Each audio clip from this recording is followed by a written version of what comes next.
among CIA officials. Former director of the National Security Agency, a man who's steeped in experience and intelligence in the military, highly respected for his discipline, for his mind at the CIA. He came into the CIA in 2006, 4 years after the first detainee, and said, we have to put this on more solid ground. Let me read everything. And he was a voracious reader of information about the program so that he could master the detail. Let me read everything and figure out what the right path is. I think in talking to my colleagues, his effort led to a few more interrogations, but by that point, even in 2006, the writing was on the wall. Just 5 years after 9/11, just 4 years after the 2002 capture of Abu Zubaydah, the program was already declining. The appetite wasn't there.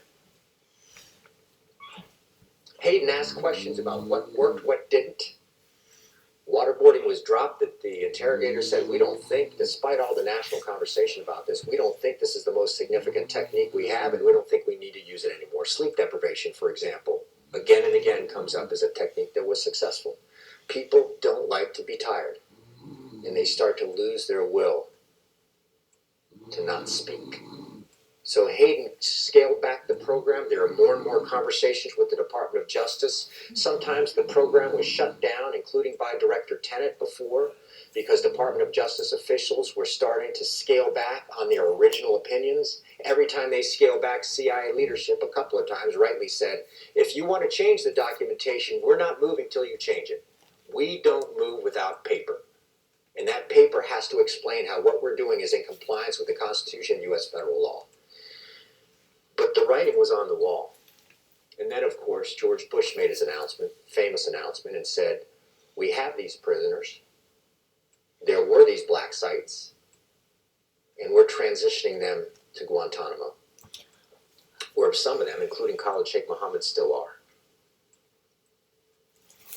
That was not the final end of the program, including under General Hayden. There are a couple more prisoners authorized to go through the program, but once the president made that announcement, I think in retrospect, you could say that was the beginning of the end, the final chapter.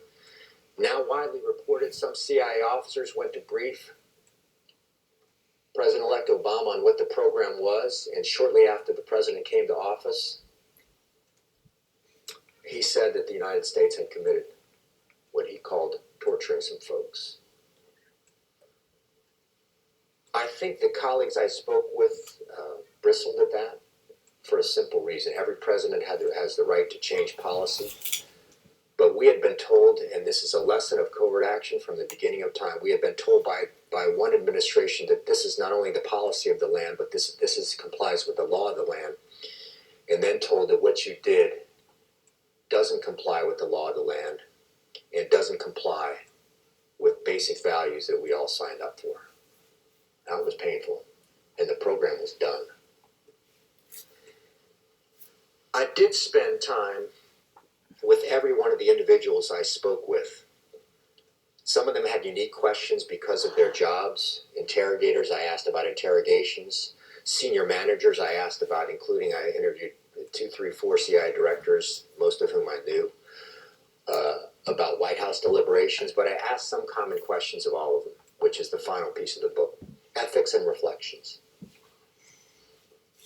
I think when my colleagues look back, they look back in one sense with the knowledge that anybody on September 12th of 2001 would have said, there will be a second wave. We weren't prepared for this, and if you argued against a second wave, if you'd said there will not be another catastrophic attack in this country, people would have said, you're crazy.